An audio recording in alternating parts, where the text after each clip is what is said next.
Hello. Hi, everybody. Welcome to Sharpening Night in Canada, except it's the afternoon. Nathan here from Knifewear.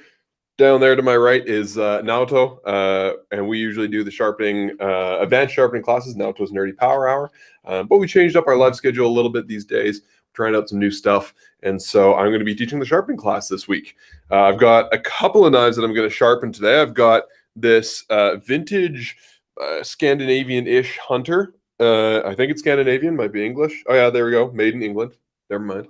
I've got this that I'm sharpening up for a friend. We're going to do some real basic sharpening technique for the beginners out there. If you don't know, we still don't have classes in our shops yet, but they're going to be coming back soon. We're hoping September, at least in Alberta.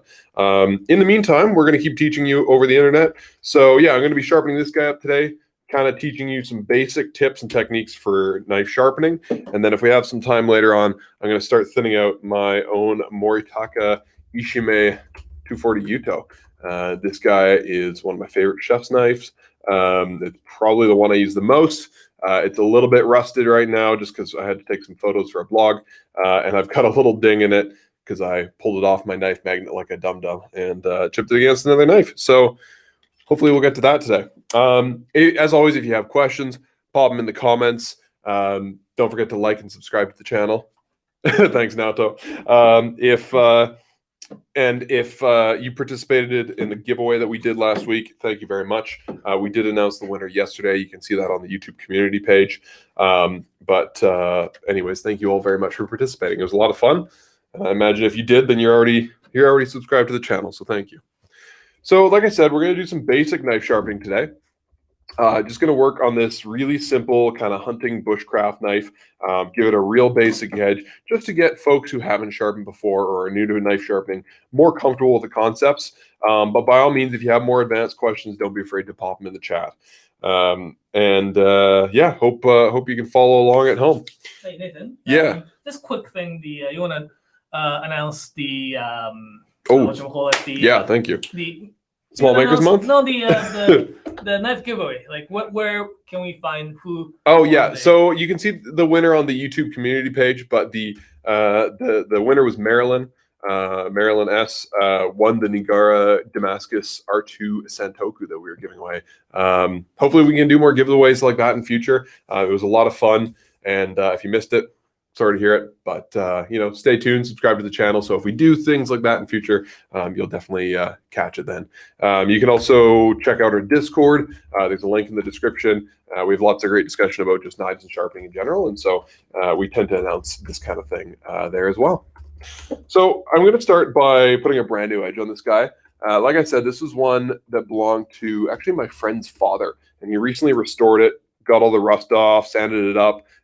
Didn't go crazy on the restoration. You'll notice there's still lots of dings because he wanted to keep kind of the natural wear and tear of the knife. And he, bought some leather conditioner from us and rehydrated the handle and the sheath. So that's all nice.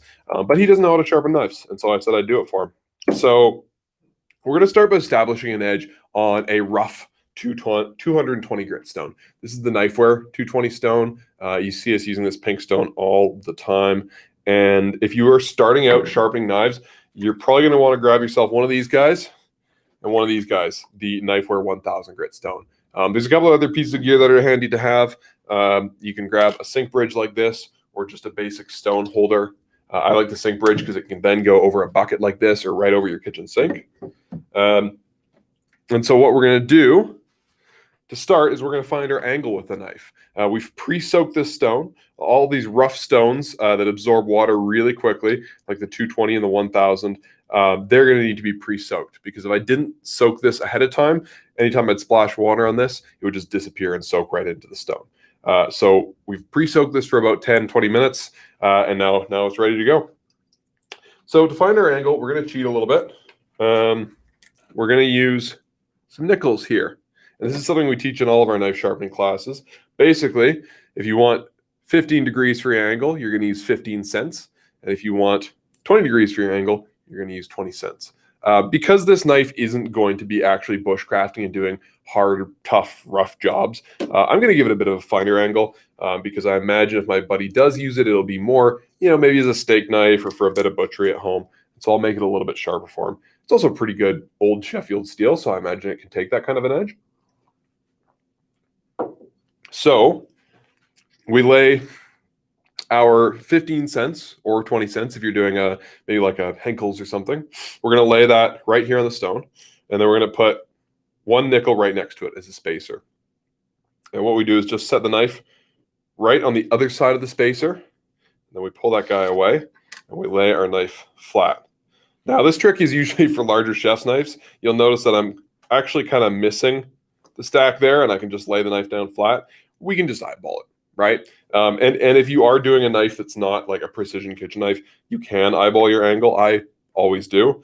But if you're wanting to get a good idea of what the angle looks like and you're not sure, this nickel trick is a really good way to do it. And normally what I would do is I'd put my finger up along the spine of the knife here and use that as a rest. If you're going to do that to keep your angle, you're going to want to put something over your fingertip to protect it, because these stones grind steel really, really well, and so they actually grind skin even better.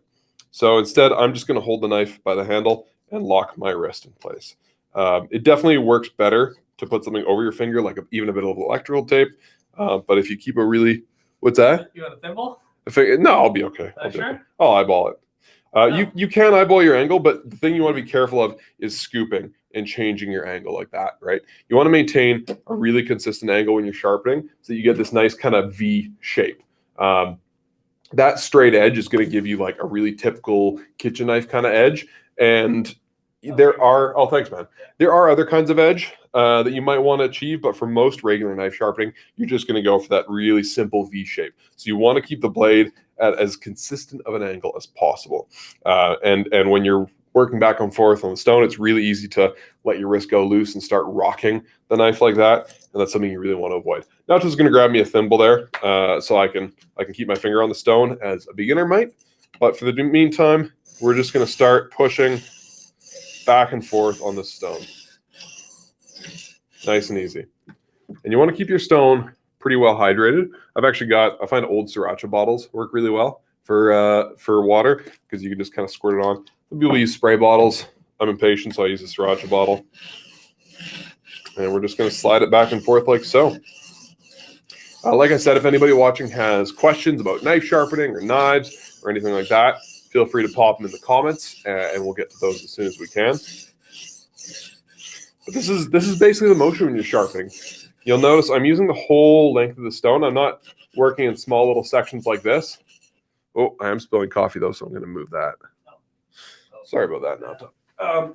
You'll notice I'm not working in little sections like this, because that's going to dig a hole in the middle of my stone, and I'm going to end up with a divot. You want to use the whole length of your stone.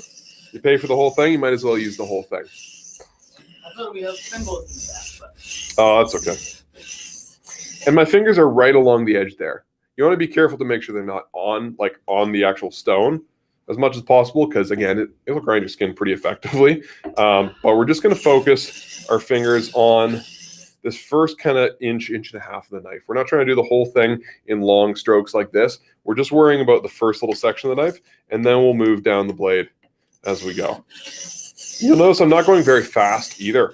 It's better to be precise than it is to be fast, especially when you're learning to sharpen before you've really had much experience.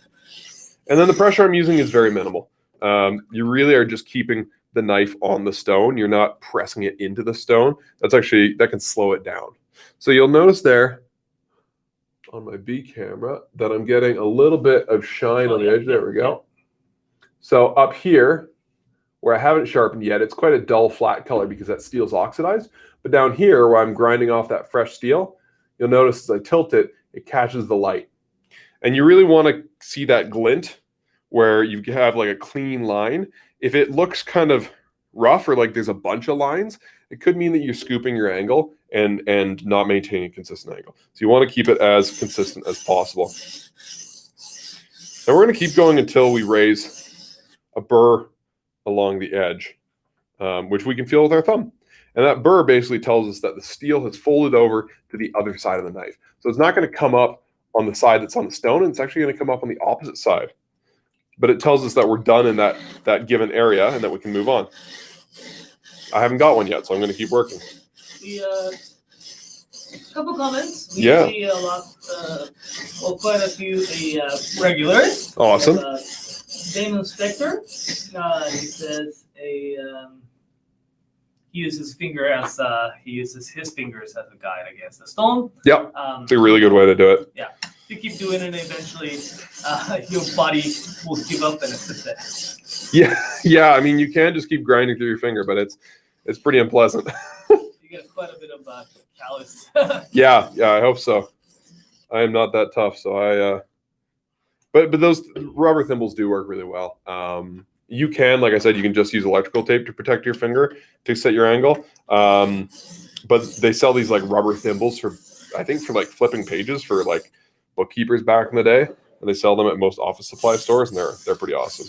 I'm sure by the time you have really, really big callus on your finger, your right hand remembered the angles, so you don't have. Yeah, you'll probably have that muscle memory by that point. Yeah. Well, while you were doing that, why don't we just talk a little bit about the small maker amount that we were kind of trying to. Well, I can talk about it a little bit. Yeah, why not? Can everyone hear me? I'm just like. Hey, you can stand next to the microphone. There we go. Not just manning the computer this time. We've traded roles. Yeah. Well, most of the restrictions are up, so we can be in the same room doing the thing in the same room here. Mm-hmm. This month started on July 12th. We're doing this so-called small maker month, basically featuring those small makers that we don't get to keep their knives full time. We are expecting some Manaka knives coming in, as well as some new knives from Miyazaki. I just saw a box around in the back, so we'll have some of them released pretty soon. We'll have some blog posts, also exciting interview piece that we were working on. I personally, the company, but I did an interview with the 3 young blacksmiths, Miyazaki-san, Manaka-san, and the Nigara-san, and I just finished putting those together. Subtitling may take a little bit longer, but it's nice and short, like 26 minutes. It's Yeah. It's down from 2.5 hours, I think. Yeah, down from 2.5 hours. So. Yeah, that interview is going to be really good. I'm excited to see how those 3. I don't know. I'm just excited to see what they have to say. They're all pretty exciting blacksmiths. Yeah, so we're gonna just feature those people, blacksmiths, and the slowly releasing some of the contents like blogs, interviews, and things like that. So stay tuned on that. All right, so there is a question here. Yeah. Michael L. His highest gritstone are Sharpen Glass 1K. Yep. So sir, 3K. Okay. What would you recommend as a next stone? Oh, it's personal preference, man. It depends on what you're sharpening too. If I'm doing my Japanese knives, off of the 3,000, I really like to go up to 6,000. I have a Arashiyama 6,000 that I'm a huge fan of. I find it gives me a really sharp edge, but just a little bit of toothiness, so it's not too sharp, not too smooth, doesn't dull too quickly. How about you, Naoto? From here, I will probably get something like a 5,000 to 6,000. Sharpen 5K is great.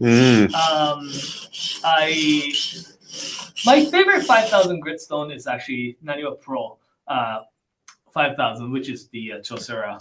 Oh yeah. It is a little bit more. It's fantastic. That is one of my favorite stones. It's such a nice stone. Yeah. And another question here, Nathan. Yeah. Sven.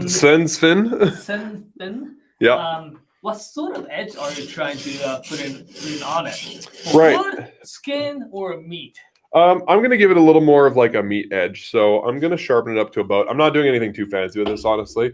I'm sharpening it at about 15 degrees-ish because I know the friend that I'm giving this knife to, or the friend who this knife belongs to, doesn't really camp, isn't really an outdoorsy person. If this knife is going to get used, it is a family heirloom. So if it does continue to get used, it's going to probably just, maybe cut steak or do some light butchery in their house, or you know, even just open letters potentially. So I'm not going too crazy with the edge, but I did want to give it a bit of a sharper edge because it wasn't going to see a ton of wear and tear. So it'll feel a little nicer that way. It'll be a little shinier, and he'll hopefully really be happy with it. So I've raised a burr. I kind of jumped along there. I've raised a burr up on this section of the knife, and so I'm just working my way down the edge. And so once you raise a burr in the first section of the knife, you just move it further down. And so you basically just work towards the tip in small sections. And whatever section you've raised a burr on, you just take that off the stone and go to the next area. So I've got a burr all along this flat side here, and it's coming up into the tip.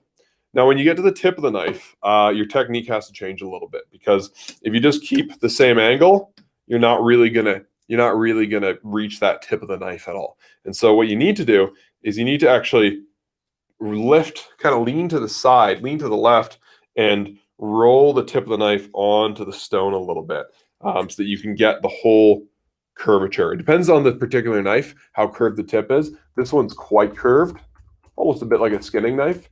And so I'm gonna bring it up quite high there. And this might not be something you want to do right away, but you'll notice with a bit of experience, I'm just kind of sweeping this edge so that I can get a little more of that edge in one go along the stone. An alternative would be to just do one tiny little section, move along, another tiny little section, next tiny section, and so on. And a good way to tell if you're actually getting the right angle is to look at the edge of your knife. So along the edge, there we go, you should have a fairly similar thickness all the way along the knife. If the belly has a bit of a recurve, or if the knife is a bit thinner or thicker in some sections, there may be some differences, but you should have a similar thickness of blade road all along the edge of your knife. Mark Laporte, on the Facebook is asking, you know, what helps to keep your angle in motion, and if you can recap that. Yeah. So as far as like keeping an angle once you've found it, the best way is to get your angle and then set your finger along the spine of the knife so that it's touching both the stone and the knife.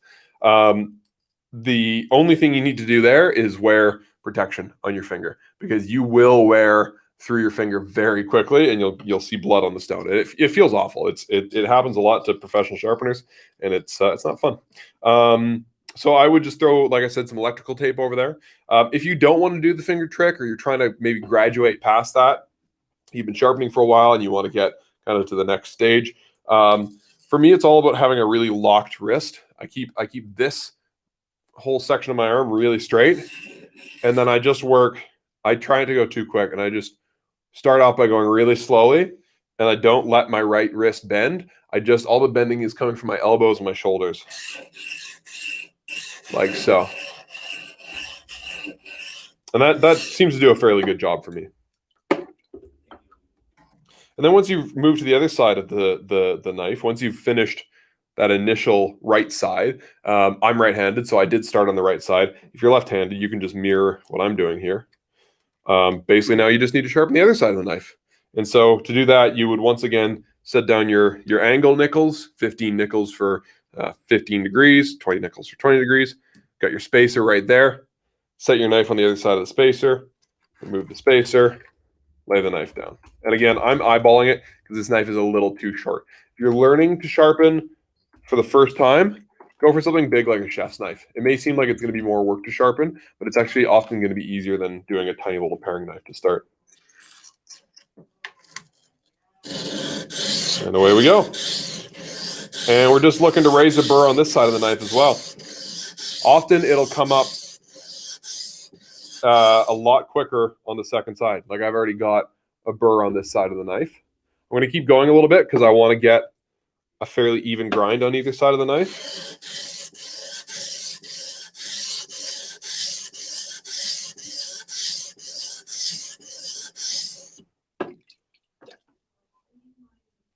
And it's okay if you grind more steel off on one side of the knife than the other. But because this is for somebody else, and because it's not going to be sharpened all that often. I'm going to put a little more effort into just making it as nice as I can.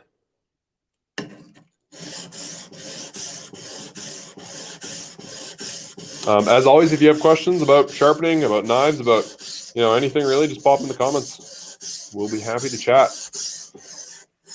Yeah, we kind of, there's some comments. The spin. Yep. Yeah, he's saying golf is the edge that you were putting on for meat is understandable. Yeah. It's something I learned from Naoto recently, because we were shooting a video talking about different kinds of edges, talking about toothy edges specifically.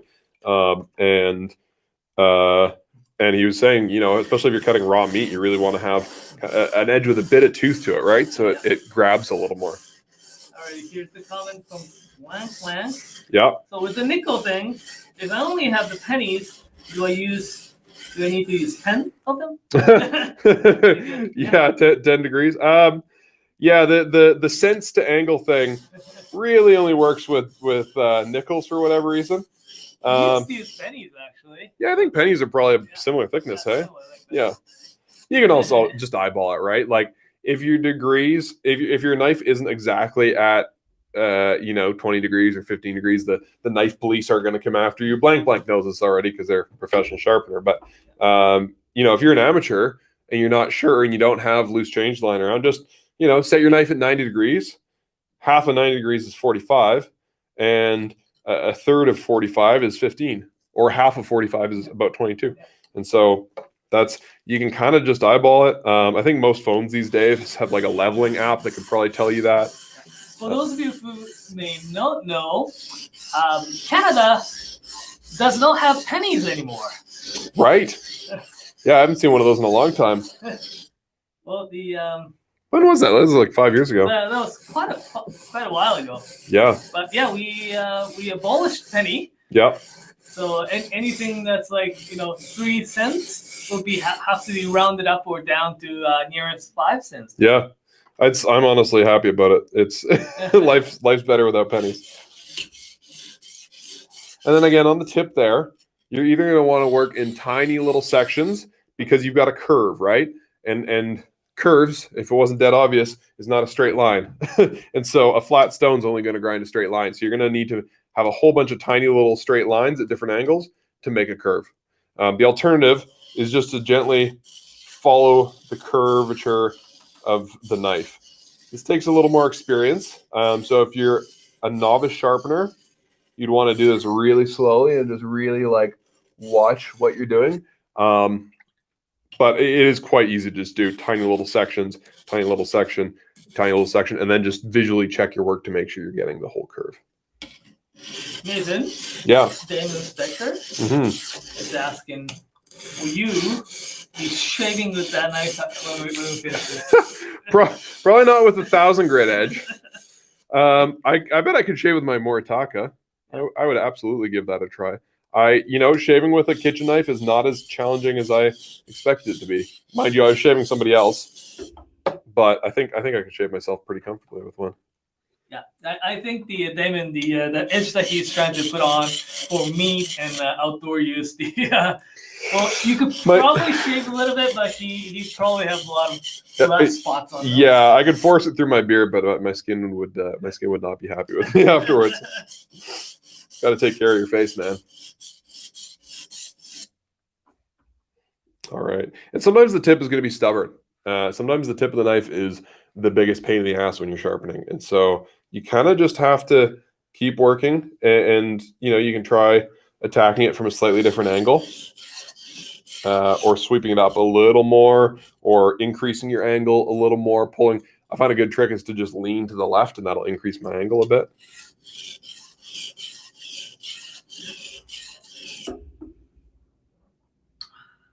All right.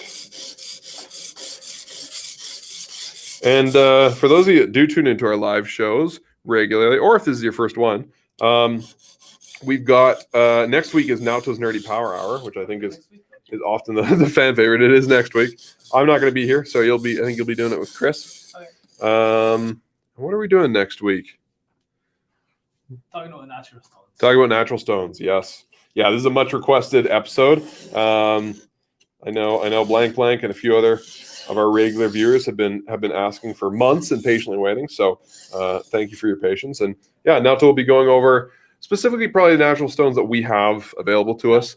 Natural stones. Regular knowledge as well. I'm hoping to have a little chat with the some of the people who use these natural stones regularly in Japan, namely Masashi Fujiwara-san, who I who I learned a lot of skills from. Yeah. So hopefully I get to talk to him in the next week or so. Cool. So that I can bring something to you guys and there are a lot of things that I'm curious about as well. So. Yeah, it's a pretty vast subject, and it's something that you're kind of, even if you know your stuff, you're kind of always learning about it. I'm sad I'm not going to be there because I feel like we're going to learn a lot that episode. Yeah. But yeah, should be a good one. Just gonna show the comments. Michael is he likes to get one of Hado knives. Sumi looks good. He's curious about the Ginsan line. Both are great, Michael. I do have a Sumi line, 240 millimeters Gyuto. It's forged by Yoshikazu Tanaka-san. It's fantastic. Yeah. And polish on the spine and choil is like exquisite. Ginsan line is great as well. It is different blacksmith. It's a Shogo Yamatsuka-san. He's very well known blacksmith who forges Ginsan stainless steel in that region.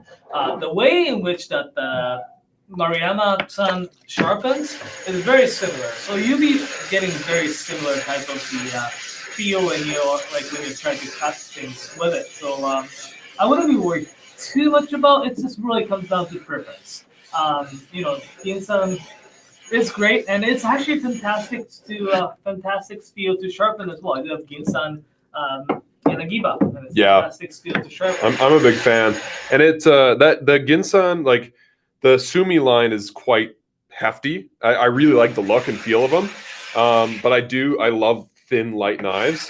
And if you like light, thin knives, I feel like the Ginsan is the way to go. It's such a laser. It's crazy. Yeah, they have a little bit of talk available here. Talk going here. The Din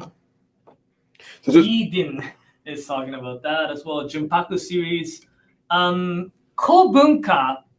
He's talking about Kobunka. Kobunka. Well, so here's a little bit of story. The Sumi line is kind of collab work with the Knifewear and the Hado. When they released the Junpaku, the white number 2 and Ginsan, they were looking for new ideas. So we suggested, hey, how about Kurochi, the black finish, but not just the Kurochi, and let's polish the spine and choil part really nice, so that it kind of elevates the Kurochi to the next level. Nice. Also, at the same time, we suggested that shape. Right. Kobunka. Right. They were like, what type of shape is this popular? I'm like, hey, there's a shape called Kobunka. Mm-hmm. Small, it's utility knife, and they made the. So it could be possibility, but currently they are not in their regular lineup, unfortunately. Yeah, it's an unusual shape, I think, still, but it's a great little shape of knife. So I've just I've got a burr on both sides of the knife here, and so I just used the stone to strop off that burr just to gently remove it. Not a totally necessary step, but I like to clean that burr off before I go to my next stone. And then I gave it a quick flatten with a diamond plate because flat stones just work better. It's easier to get a nice edge on your stone or on your knife, and then you're not fighting with the stone. And so I just gave it a quick true beforehand because I didn't want to leave Naoto with a not flat stone. That would be rude. Okay, I'm gonna move up to 1000 grit. This is the Knifewear 1000. It's also a soaker. It's a relatively soft stone, but it's great for getting a nice quick polish on an edge. And so this is probably just going to take a few minutes to clean up this edge, give it a nice shine, give it a smoother yet still toothy edge. that's going to be perfect for my friend here. And on the finer stones, you're basically using the exact same technique. You're not going to raise as much of a burr. Once you get above about 2,000 grit, you're barely going to notice a burr. But on this 1,000 grit, we'll still get a relatively pronounced burr here.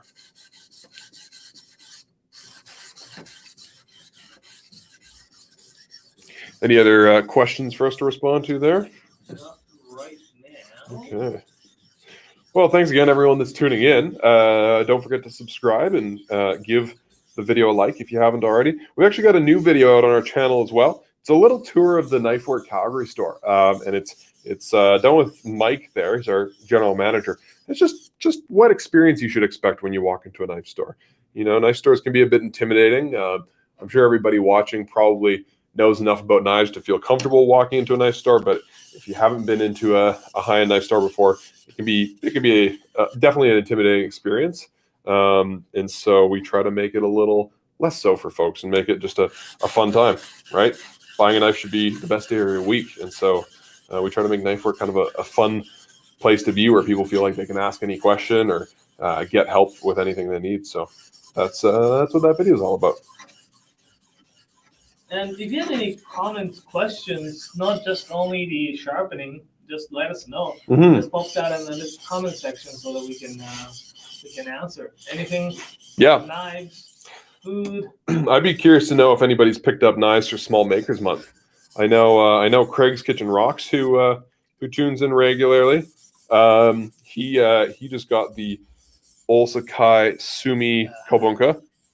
And he just posted that on his Instagram the other day. It's a gorgeous knife. Craig actually just sent us some stickers, and he sent me a little jar of spices. So thank you very much, Craig.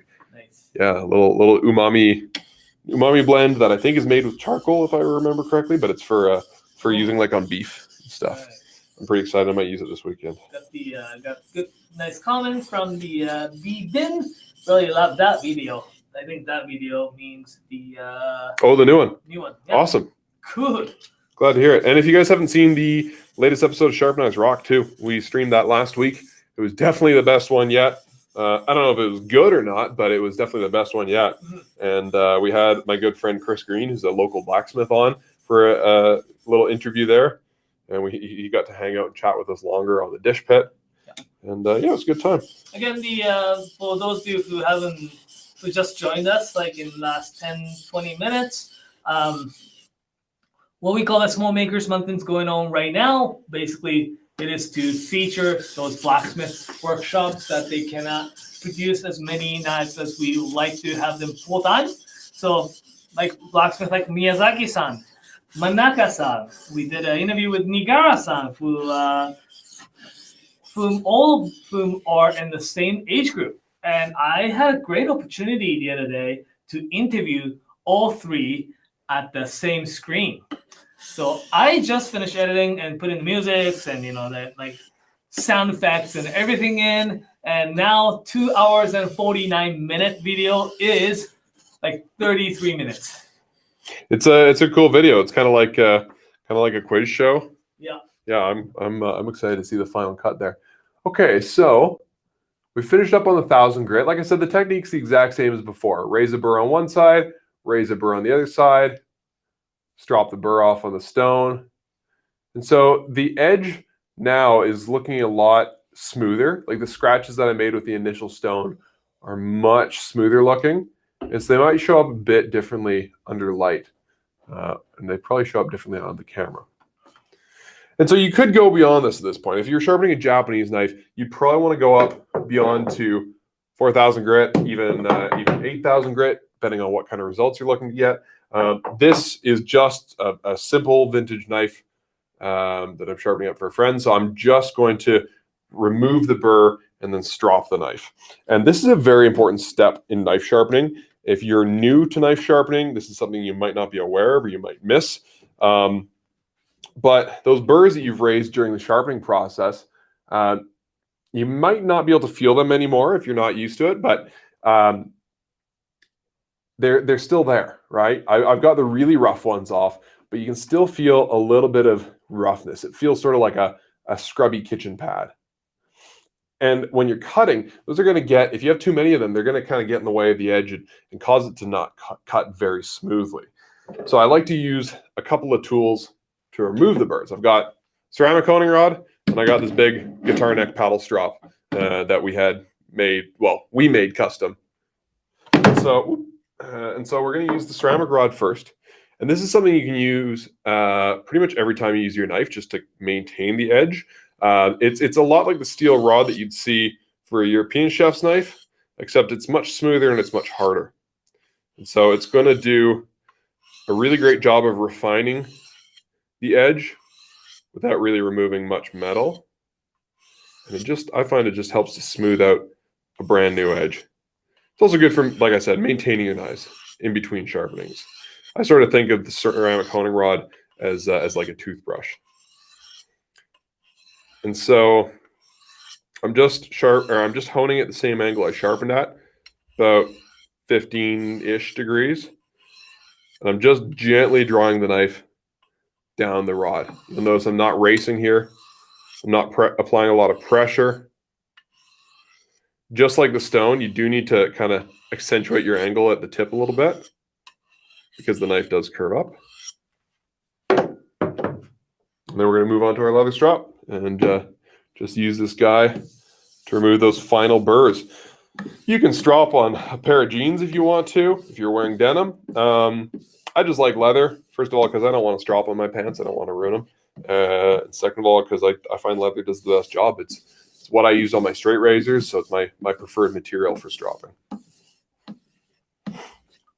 Well, before you finish, some comments, a little bit of different topic, but the spin is saving up for Gyuto. Oh, nice. And he's torn between Masashi-san and Fujiwara-san. Oh. What would you choose and why? Yeah, super different makers. My question to Nathan's answer and my answer will be completely different because he is sucker for Fujiwara-san. I think when he was visiting here, we asked Fujiwara-san to engrave whiskey on his plate. Yeah. That was 210 Gyuto, I believe. 210 Denka 210, which I use just about every day. Yeah. So although like he's biased. With and I'm biased to Masashi. Yeah, totally. Right? But that being said, like that interview that you did with Masashi-san really helped me to open my eyes to what goes into making his knives, and that not to say that's not the case with Fujiwara-san as well, but the level of genius that goes into making Masashi-san's knives, that alone makes me want one of his knives. You know, not to mention the fact that they're really, really gorgeous blades. Yeah. The Masashi-san's video is finished. The interview with Masashi-san is already finished. We did shoot the intro and outro. Yeah. We're just waiting on the cuts, Oh yeah, we just got to edit those on. Yeah, we just need to have those B-rolls in and some music maybe. Yeah. Yeah, so the content is already good. We just need to have. So once those are good, we will have good number of interviews with those Japanese. Yeah, we'll have three different interviews to put out. Yeah. So we'll probably put those out over the next month or two. Yeah, I did with the Tadataka Maruyama-san of Hado Knives, and basically what we wanted to hear is that because his experience, his story is very unique because he's only been a sharpener for like 5 years. No kidding, eh? And he's only trained. Yeah, like he's very short. Like he has very short experience. Like the experience is not as long as other knife sharpeners, but that's actually great. So we wanted to find out. We wanted to find out how he ended up, becoming blacksmith or the sharpener in his later life, right? Because a lot of sharpeners or blacksmiths start their career quite early. Yeah. It's what age did he start at? He started at age 35 or something. Yeah, that's certainly not young as far as apprenticeship and that kind of thing. No. So we kind of, wanted to have the story. Cool. How he started it, what he thought, and how he became good, and what's his perspective, what's his prospect in the future as well. So Cool. yeah, That's awesome. I'm excited. I'm excited to see all these interviews. yeah. Black is back. Welcome back. So what, Nathan? Have you talked much about what you are doing right now? Yeah, not at all. So I skipped over. I finished off the hunting knife, and so a little bit of stropping brought a little more polish and shine into the edge there. That's looking pretty nice. It's not, it's not a mirror edge, but that's not really what I'm going for here. Put it back. Oh, it's your messy drawer. Ignore that. So I've got a piece of foam paper here to test the edge. Paper, there's a lot of ways to test edges, and obviously most knives aren't designed for cutting paper. So a paper cut test might not be the only test you want to do, but it's really good for telling you how smooth versus how toothy your edge is, and if there's any sections of the knife that you maybe missed or need to clean up a little more. And so first you want to find the grain of the paper, because it will cut some directions and it won't cut very well other directions. And you just want to gently slide the knife through the paper. I like to pinch it so I get a bit of tension. And you're just sliding it through from the very heel of the knife down to the tip. It's not bad. Sounds okay. It's certainly toothy. And you can even look at the cut that you've made to see how smooth and how much it's cutting versus how much it's tearing. I'm probably going to strop that a little bit more because it could be a touch smoother. I did just finish it on 1000 grit, so I'm not going for like crazy sharpness here, but it'd be nice to have it be a little smoother. And then the other knife that I was working on is just my own chef's knife, and I got to thin that guy out. And so I let it get rusty for a blog that we've got coming up about carbon steel. So now I've got to thin it out. I got to take a tiny bit of a ding out of the edge because it ran into the back of my Denko, my knife magnet, and then I gotta polish it up, take that rust off. Yeah, I think we have a little bit more carbon steel knives than we used to, because taking care of those carbon steel knives could be a little bit more challenging for some. Mm-hmm. And I understand. I do have a few carbon steel knives at home. Yeah, it is a bit of work. Yeah. But it is. I mean, to me, it's very worth it because the beauty of them. I find good stainless steel knives cut really well too. But I just love the way the carbon steel knives feel and look, and yeah, I'm a big fan. Yeah, I my Hado Sumi 240. It doesn't rust as fast as I thought it would. But that was my I do have a few carbon steel knives, but all of them are more job specific knives like Yanagi and Deba, where that was my first multi-purpose knife the carbon steel multi-purpose knife that I got. But that was great. I mean, like, I sometimes like cut stuff and leave my knife on the cutting board and eat because I want to eat. Yeah, totally. You just want to eat with a delicious sandwich you made. Yeah, so this guy, it was funny because I was trying to rust this for a photo, and it did get some kind of brown-ish oxidization on it, but it never got that like really dramatic, like what you think of when you think of rust, like that really bright orange. And I've had this knife for quite a while, and so it's got quite a patina on the surface, and so it's really incredible how different a knife will react once you've got a good patina on it. Because I put some water on it and I let it sit for an hour or two on my cutting board, and I came back and it was still hardly rusted. It was still in pretty good shape. And yeah, once you if you get your patina kind of kick started and get it going on your knife, then you really don't need to worry about it nearly as much. The Black Line was saying any compound on the strap, and I kind of replied him that strap doesn't have one. Yeah, it's a little bit more showpiece. guitar neck with the leather. We do usually use the leather strap on the one suede side with the chromium oxide compound. Yeah. And the other side is just the smooth. And I quite like the chromium oxide, that green Koyo stuff. I pretty much use that every time I tune up a knife. Yeah. And I use it at home a lot too. Blank it says tool steels for the win. Yeah. I'd agree. I do have two SLD steel knives at home, and they're fantastic. Oh yeah. Well, both made by Massage Sun as well. Right? Yeah, naturally. I don't have a lot of. I don't know if I have any tool steel. I guess I've got the SLD. Those were tool steel. Yeah, right. D2 it could be a tool steel as well. Yeah. It's the same, very similar composition. So. Yeah, I'm a huge fan of the classic carbon steels. I think super blue carbon steel is probably my favorite. It's pretty cool stuff. I'm impressed. Always impressed with how kind of rugged it is and how hard it is to rust. So I'm just thinning out my knife here. So if you are tuning in because you want to learn just some basic sharpening, this is a more advanced technique that I'm doing here, but this is something that you're going to have to learn if you are sharpening your own Japanese kitchen knives. When you look at, see if we can catch this. You look down the profile of a knife. Basically, you've got your edge, and then it widens out, and you've got like a thicker piece of steel. And if you just keep sharpening the knife back and back and back, you're going to wind up with a pretty fat piece of steel, and your knife is not going to feel sharp.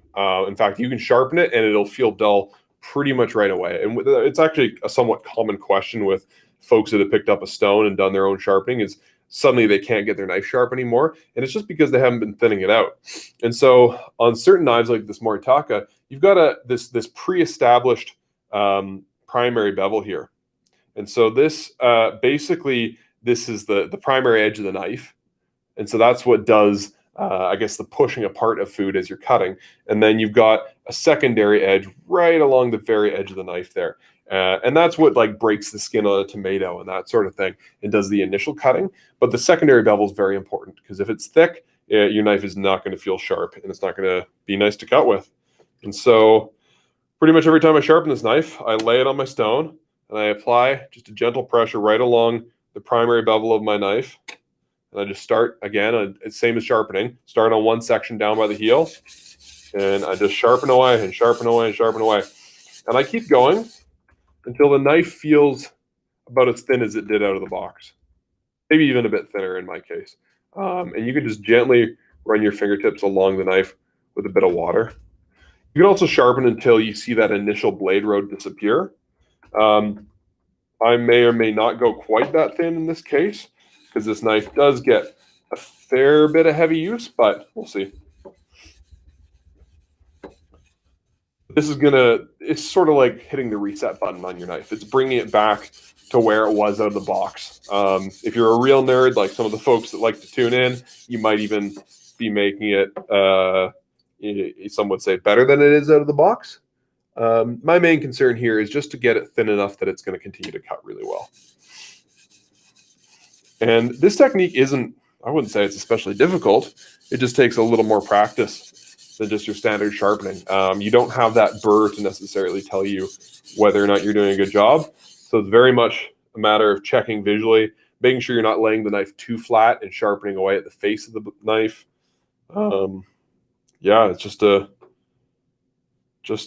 process of kind of trial and error. So the comments right here, the vegan. Yeah. Basically commenting, I replied, but commenting about the tool steel or the SLD. Oh yeah. Saying, is that the same as SKD? So here's a little trivia for you. The SKD has different numbers, right? We have the SKD 11, SKD 12. Right. You know what the SKD stands for? Super Knife Damascus. No, I have no idea. There's one terminology that's Japanese and that's kind of weird. So SK, so there are SK5s and those kind of stuff as well, right? Yeah. SK stands for steel kogu, and kogu means tools. Oh, okay. SK steel and D here means die-cast. So die-cast steel. Okay, yeah. Steel, tool, die-cast. So die-cast steel, that's for tools. Okay, cool. Anyways, so if you see any of the SK, those are actually so-called tool steels, and die-cast or something. Yeah. And let's say, for the sake of argument, I don't know what die-cast means. How would you? Die-cast is really making a mold of the things for the steels, or they used to cut, die-cast model. Yeah, that's how I remember it is from toys, right? Okay, cool. So do they cast the steel in the shape of the knife then, or do they just cast it in like a shape of a billet? The die-cast steel is really to make steel tools, right? Or they use it for drills and something as well. But because they used to, say, for example, to cut the steel, they have such good high wear resistance. That's why they start using it for knives. Right. Okay. Cool. Yeah, I think Blank just picked up a Spyderco knife that's made out of some die-cast tool steel. Yeah. Nice. Yeah, I'm trying desperately not to buy a Spyderco knife, but I did just get my Knifewear profit sharing check, so it might have to happen. Yeah. For those of you that don't know, Knifewear pays a living wage, but they also do this really great thing called profit sharing, and it's pretty awesome. If you ever work at Knifewear, it's worth looking into. And if you don't work at Knifewear, working at Knifewear is also worth looking into. If anybody watching right now lives in Calgary, we are hiring in our warehouse. We're looking for, I believe, full-time person to help receive inventory, pack orders for customers. Obviously, do inventory and organize that kind of thing. But you'll be working primarily with Tiffany, who you've probably seen on the videos before, and Brenda, who's super awesome, and Ellie. They're a pretty amazing team. And then Naoto and I work in the office a fair bit too. Yep. Yeah, Blank his steel is called K390. K390. Yeah, I've seen that. I've seen that when I've been doing the product descriptions for them, but I can't remember what the properties are. I'm really awful at remembering stuff about steel. And Blank, what model of Spyderco did you get? Remind me, because I'm not sure if I actually saw it in the Discord yesterday. For those of you just tuning in, if you didn't catch the beginning of the video, I just did some really basic knife sharpening earlier. So if you want to learn really just simple knife sharpening technique, you can rewind the video, or you can go back and watch the beginning later. But that'll teach you just some really good basic technique on knife sharpening. Now I'm thinning out my Moritaka Ishime Gyuto. I probably won't get to do the whole thing today, but we'll do a little bit more, see if there's any more viewer questions. What time are we at there, Naoto? We are 1:53. Okay. The Blank, the model name is probably the Endura. Endura, yeah, we do sell that one. Okay. Yeah. I recognized it, and I knew it was one of the ones we sell, but I couldn't remember which model it was. I'm still getting to know them all. That's one of the ones I've had my eye on, actually. I know I'll end up with a Spyderco at some point. I just don't know when. I think I want to get a splitting axe first. So the edge is starting to get pretty thin. Again, I don't need it to be paper thin here. I might want it a bit thinner on the tip of the knife. It's a little thick up there, and you're generally doing more precision work with the tip of your knife. But I really don't need it to be aggressively thin here.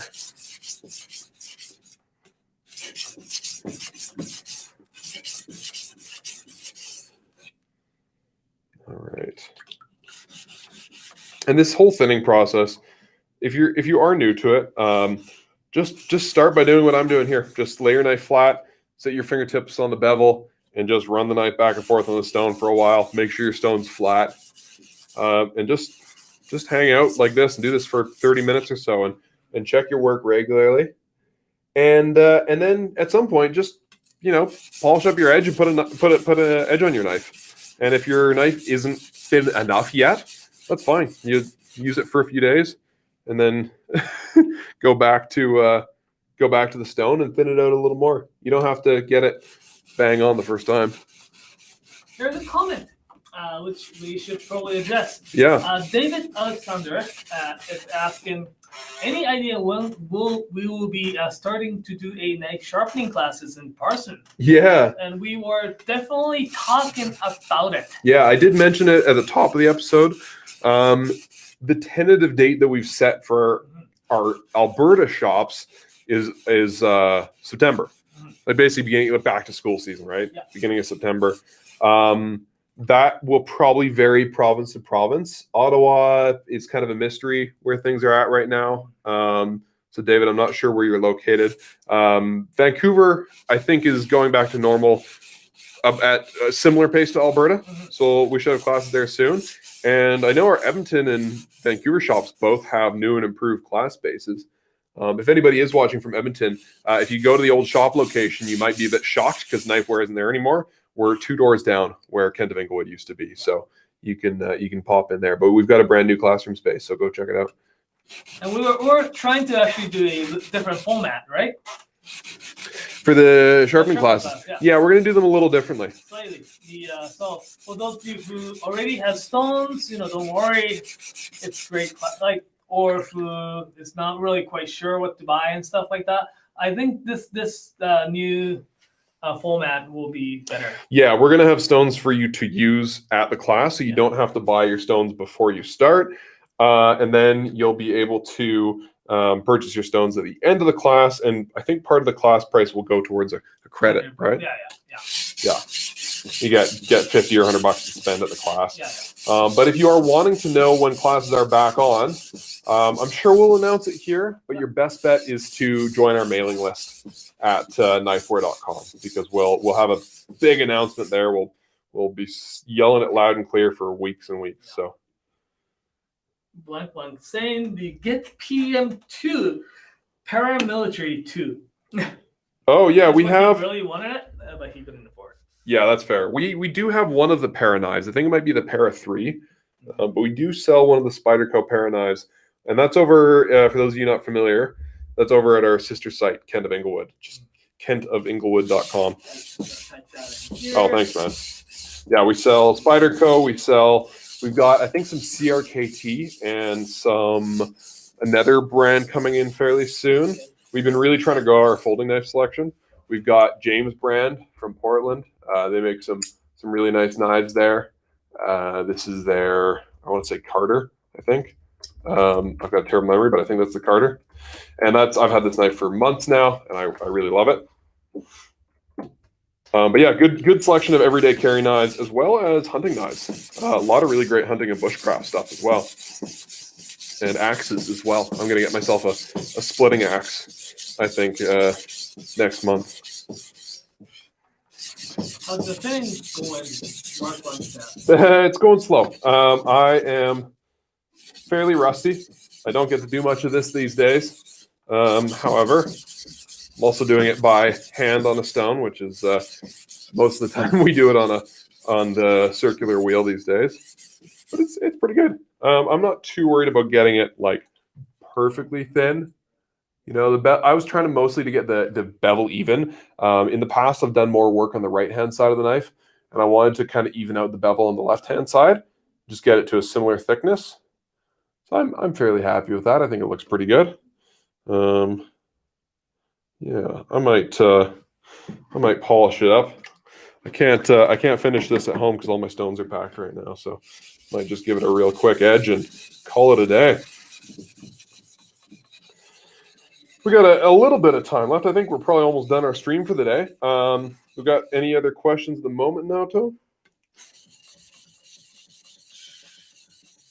Fighting music. I don't do well with either PM2 or Para 3. Don't feel right to me. Manix 2 is what works for me. It's just it's the talking about Spyderco. Yeah, there's one that has kind of a little lock, a back lock, but you can still open it one-handed and it kind of drops out. And that's the one I want. I can't remember what the hell it's called, but it's a great little knife. I think that's the one I'll get. So I guess we could just do the little bit of announcement what's happening in Knifewear these Yeah. days. Yeah. So yeah, well, thanks for watching. Don't forget to like and subscribe. We do like to, live streams have we changed the schedules. Next week I'll be talking about the natural stones. I'll have to do a lot of research on that. But we do once a week live streaming, as well as a lot of recorded videos that you'll be expecting. This month we're doing so-called the Small Makers Month, which is to feature a black knife makers that in the small scales that we can't carry them in a full time because of that supply. So what happens is that we will have a lot of vlogs. We'll have what we call it the YouTube interviews. Yeah, YouTube interviews. Two of them, one with the 3 young blacksmiths, another one with the Tanataka Mariyama-san from Hado Sakai. I'm just doing a lot of editing and stuff, so hopefully it'll be out. This week sometimes. Yeah, Naoto's been working like a dog to get those done, so hopefully you guys enjoy them. And we are expecting more knives from Manaka-san this week, as well as the Miyazaki-san new line with the 210 Hakata and those kind of stuff as well. So stay tuned on that. That's from Miyazaki-san, you said? Yeah. Do you know when we're getting those Damascus blades from Nigara-san? Yes, soon. Soon, all right. Yeah. My favorite time. They're on this way. Nice. So yeah, we'll have some Nigara-san's Almond Damascus, Kiritsuke Yanagi 330 millimeters. Yeah, and that's proper like hand folded. Yeah. Right. That one is. If you want to see photos of those, I think it's our latest blog or our second latest blog. Naoto did a write up on Nigara Hamono, and there's some really gorgeous photos of those knives. They're insane. I think they're very much like a collector's piece. I feel like somebody like James Wang might want to get one if he's watching. But yeah, they're pretty gorgeous. I'm excited to see those. So yeah, those were up and coming. Again, as the restrictions been lifted, all the stores are open. We're working really tirelessly to get it back to normal. So having the classes in person. We'll have the not only sharpening class. We'll have the like chef class, or something like a chicken deboning, the Honesigi classes and such. Try to bring those back. Yeah, and I think we're gonna have like 3 or 4 classes a week for the first while, right? Yeah. We'll probably run those up until kind of the middle of November or early November, and then we'll be back, and we got potentially even some new classes planned for the new year, which is sneaking up on us quick. It's kind of hard to believe. Fighting Music says when Nathan gets his new house set up, he'll have to do an episode on smoking some meat. Absolutely, yeah. I think we'll do. That's great idea. We're hoping to do a little more cooking content. So if anybody has suggestions on that, we'd like to do just like pre-recorded stuff for our YouTube, partially like regular YouTube videos on cooking, similar to the Night Skills videos that Mike has done, but more recipe focused.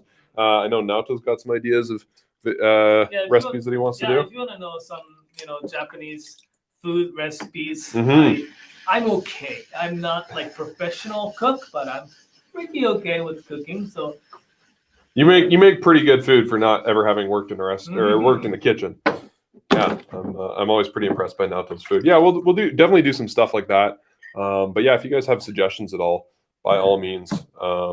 And yeah, the new kitchen there'll be some cooking content made in there. I'm pretty excited. Saying the all night long smoking stream. We just like leave it. Yeah. Leave the camera on. Yeah. And you guys are basically checking the checking the temperature for us. Yeah, you guys can message me on Discord if my smoker gets too hot. Yeah. Your smokers will reach this temperature. We can have an all day stream, and we'll just hang out in the backyard and drink beer and smoke a brisket or something. Yeah. I think that'd be fun. But yeah, if anybody has suggestions for content they want to see, send to the TV. Yeah. And I think once our classes are back, we'll probably have an empty spot where we've been teaching these sharpening classes. These sharpening classes that we do, the Sharpening Night in Canada is, good for the amateurs and stuff. But I know you guys are really all about the Naoto's Nerdy Power Hour. So I think for this slot, we'll probably fill that with maybe some more cooking content or something. Yeah, if there's something you want to see, just let us know. Yeah. All right, that probably wraps. Cool. Thanks everybody for tuning in. Don't forget to like and subscribe. And I'm gonna actually make it yeah. this. Oh, there we go. Hi. And yeah, we'll see you guys on the Discord. If anybody hasn't joined the Discord yet, there's a link at the bottom of the video description. If you haven't used Discord before, don't worry. If I can figure it out, anybody can. But it's just a cool little, like, basically like a chat room message board type situation.